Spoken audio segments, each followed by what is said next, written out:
Oi, gente, é 9 de março de 2026, que privilégio, o nosso encontro marcado está no ar aqui pelo canal do Aprova, então de imediato, se você é habituê, vê de vez em quando, tá chegando agora, já se inscreve, ativa as notificações, compartilha com alguém esse nosso ponto de partida, que é essa conversa que temos semanalmente por aqui. E aí compartilha porque você pode nutrir diálogos produtivos, sustentáveis, interessantes, inteligentes, justamente porque temos firme o nosso propósito, o nosso desafio de manter tempo de tela produtivo ao longo deste ano também, como fizemos no ano passado, o desafio valendo para o ano todo, gente. Produzir e consumir bons conteúdos, aproveitar as telas a nosso favor. Olha que desafio e que importância de a gente se manter firme nisso, né? Bom, sabe que a curadoria é sempre muito responsável aqui sobre os temas que nós escolhemos tratar, e também, gente, a ideia é que possamos seguir construindo conhecimento e cidadania, e mais ainda, né? Você sabe, volta e meia você me manda aí uma mensagem aqui e ali dizendo: olha, usei tal coisa em tal concurso, usei tal coisa em tal vestibular. É isso mesmo. A ideia, pessoal, é seguir além de construir conhecimentos de médio e longo prazo, e cidadania também, é a gente seguir conseguindo melhorar nosso desempenho em processos seletivos, concursos e vestibulares. Então vamos juntos? Na nossa abordagem da semana, pessoal, temos dois assuntos principais e primordiais. Vamos lá? Dia Internacional da Mulher e os 10 anos do Marco Nacional da Primeira Infância, gente, o Marco Legal da Primeira Infância. Se você acha que por isso, porque são dois temas que se diz assim, nossa, são temas gerais, então eu acho que não vai ter nada de novo para essa conversa, né? Aí é que você se engana. Fica aqui comigo. E olha, mais ainda, se você diz, ai, Cleusa, eu não tenho muito tempo, eu sei que às vezes eu faço análises que se estendem um pouco para te dar justamente o contorno mais interessante dessa abordagem.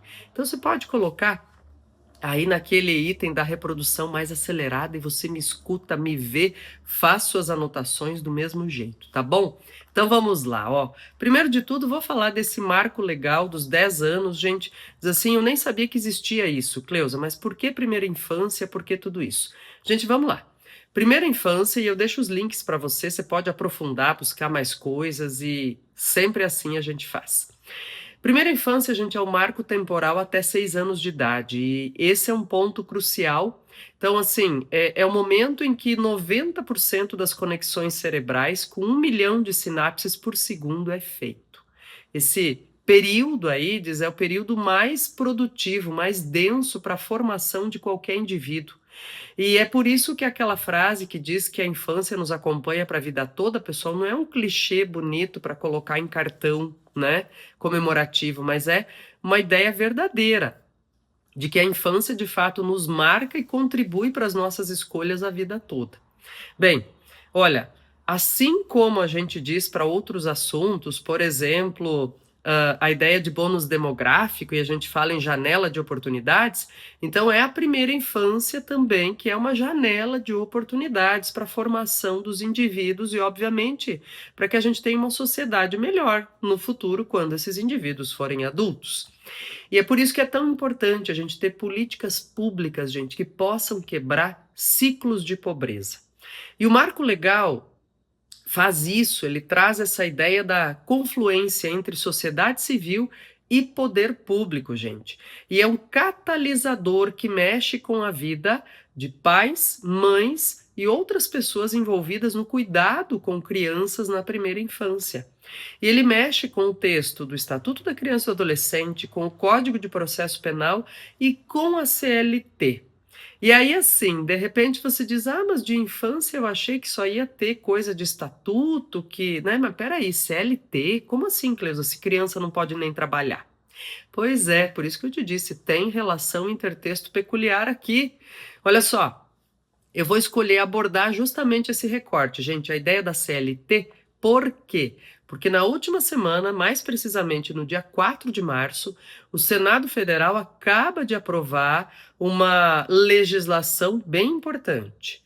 Vamos dar uma volta aqui um pouco nesse ponto da CLT, pessoal? Pois é.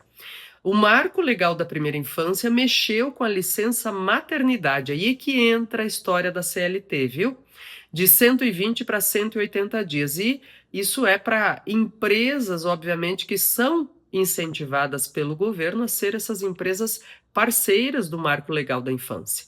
Então, assim, 120 para 180 dias. Para a licença paternidade, essa é a mexida mais recente, de 4 de março. O Senado acaba de aprovar. E alguém poderá dizer, mas isso não é inédito por aqui, Cleusa, já te vi falando. Pois é, gente, quando começou a tramitar, eu falei disso já outras vezes, né? Mas, inclusive tratando dos desdobramentos, mas é agora que o Senado, na última quarta-feira, dia 4, aprovou finalmente, então, o texto dessa extensão da licença paternidade. Gente, dos 5 dias previstos hoje, passamos a 10 em 2027, a 15 em 2028 e então estabilizamos em 20 dias em 2029. Isso trata de uma série de questões de rede de apoio também paterna, né, às mães, nesses primeiros dias que são de muita fragilidade, muita vulnerabilidade após o parto. E aí a gente tem uma consolidação, pessoal, que tem a ver justamente com essa rede de proteção que move poder público e sociedade civil para que a gente tenha um cuidado direto e indireto das crianças, da infância até 6 anos de idade. Até porque, gente, nós temos 18 milhões de habitantes no Brasil com essa idade hoje, até 6 anos de idade. Temos mais da metade desse grupo em situação de vulnerabilidade, ou seja, em famílias de baixa renda, gente, 55%. E 670 mil em pobreza extrema. Então, pessoal, é claro, diz assim, olha, como é que a gente consegue acabar com ciclos de pobreza e oferecer melhores oportunidades, né? Então, uma criança melhor cuidada, obviamente, tem mais oportunidades, inclusive de ser um cidadão melhor ao longo da vida. E disso, gente, nossa sociedade está sempre carente. E nisso todos temos interesse. Então, é importante, né, observar como justamente essa confluência, essa convergência de ações do poder público e da sociedade civil podem interferir, nessas ações, podem interferir numa melhor qualidade da infância. Se você está se perguntando aí, diz, nossa, mas eu estou ouvindo a Cleusa meio fanha. Eu estou mesmo, pessoal. Um ataque seríssimo de sinusite, então a voz está falhando de vez em quando, viu? Mas seguimos firmes por aqui, nutrindo o nosso diálogo semanal. Quero falar agora também, então, do Dia Internacional da Mulher, gente. E antes que você pergunte, eu fique com a dúvida, pensando assim, mas será que a Cleusa pensa que devemos celebrar, comemorar Dia da Mulher, desejar feliz Dia da Mulher, oferecer flores no Dia Internacional da Mulher? Ou será que ela acha que é um dia marcado ainda por pautas em que precisamos discutir o lugar da mulher na sociedade, principalmente para que ela se mantenha viva, né? Todos os anos? Olha, gente, as duas coisas, tá? Então, pensando assim, ó, e se você é de um lado ou de outro, pensa comigo que a ideia de nutrir diálogos produtivos é ouvir a divergência, né?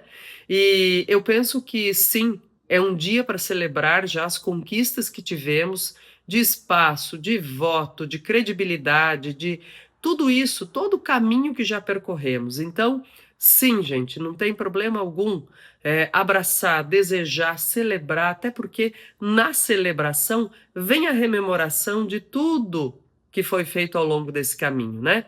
E não tem problema algum dar flores, aliás, é bonito, é um gesto de carinho muito necessário numa sociedade que também é carente de afeto genuíno, não é verdade? Olha, e de outro lado, gente, nós temos campanhas necessárias, infelizmente, e vou fazer o recorte do Brasil agora, nesse momento, né, pensando em campanha forte contra feminicídios. E nós tivemos recentemente legislação aprovada, o endurecimento, vamos dizer assim, né, de legislações que já existem. Eu fiz questão de rememorar aqui em programa efetivo em relação a isso.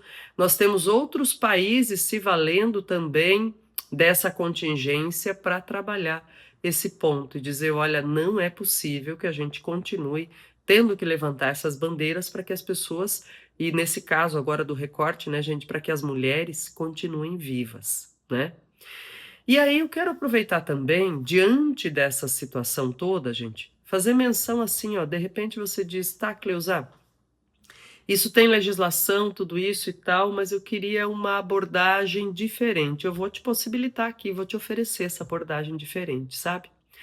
E de repente você diz, tá, mas o que que tem a ver prêmio Nobel recebido por mulheres e saúde, por exemplo?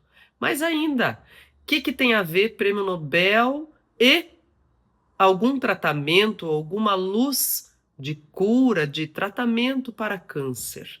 Então, deixa eu fazer o caminho contigo. Tem uma mulher especialíssima que sempre que eu posso eu faço menção a ela. Eu a respeito, eu a admiro demais como cientista, como pessoa. Ela, para mim, configura como aquelas intelectuais assim que a gente tem que nutrir o caminho, inspirar e manter viva a memória, sabe? É a Rita Levi Montalcini, gente, que viveu mais de 100 anos, médica, tem uma história linda e pesada, difícil, porque ela era médica pesquisadora, tinha um laboratório que foi destruído durante a guerra, ela foi perseguida durante a Segunda Guerra Mundial. E aí tem uma história belíssima de como ela fez para conseguir manter as pesquisas, exilada, refugiada e tudo isso. Gente, olha, é muita coragem, viu? Muita coragem. E muita esperança também. Muita esperança e fé de que aquilo que ela estava produzindo podia servir para todos. Mas isso da história biográfica da Rita Levi Montalcini é história para um outro momento, abordagem para um outro momento. Agora, gente, eu queria aproveitar para falar um pouquinho dessa relação, dizendo o que, que as pesquisas dela têm a ver. Sabe que ela pesquisou muito a ideia das transmissões neuronais. E por isso, muito do que ela tem como pioneira nesse tipo de abordagem científica vai aparecer como ponto de partida para pesquisas de combate ao Alzheimer. Pois é. Mas também quero tratar contigo, e ela ganhou o prêmio Nobel, sim, senhores, né? Mas também quero aproveitar agora para fazer uma ligação que é de uma publicação de um biólogo chamado Michael Levy, da Universidade Tufts, nos Estados Unidos. É uma publicação de 2022, gente. Mas essas pesquisas, como vocês sabem, acompanham, a gente conversa, duram décadas, né? Assim como conversamos sobre a pesquisa da Tatiana Sampaio. Então, isso dura décadas. E esse artigo publicado, gente, tem a ver com a ideia de usar eletrocêuticos para obter a proliferação detida, segurada, né, das células tumorais. Como assim, Cleusa? Olha só, a Rita Levi pesquisava essa ideia dos neurotransmissores, gente. E o Michael Levin faz isso, não é o mesmo sobrenome, tá? O sobrenome dele é Levin, com N no final.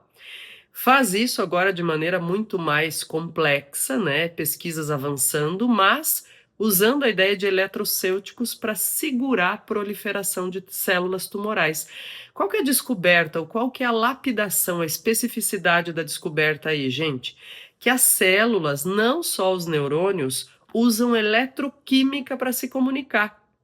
Então, quer dizer, tem a ver, gente, com sinais elétricos, a reprodução, a proliferação de células, não só com questões relacionadas à genética. Pois é. Diz, e o que isso tem a ver com o câncer, Cleusa? Porque a descoberta ou a pesquisa é justamente nesse sentido, em fazer com que as ligações, as transmissões elétricas, né, eletroquímicas nas células tumorais, as impeçam de se proliferar. Olha, gente, isso é pesquisa que certamente ouviremos, saberemos daqui a algum tempo mais detalhes, mais informações e tomara que benéficas, né? Que benfazejas para todas as pessoas que delas necessitarem e para todos nós indiretamente. Então, olha, essa é a deixa, gente, do Dia Internacional da Mulher. Rita Levi Montalcini, que pesquisou essas comunicações neuronais, era médica pesquisadora lá na Segunda Guerra Mundial, manteve a fé, a esperança, o trabalho, a coragem, gente, quando tudo parecia desmoronar, E é uma dessas intelectuais inspiradoras. E olha, tem pesquisa que segue justamente porque ela fez e deu o primeiro passo, né? Então, um grande abraço a você, uma excelente semana, pessoal. Que nós tenhamos mais notícias boas e mais motivos para celebrar datas. Grande abraço a você, ótima semana e até semana que vem. Tchau, tchau.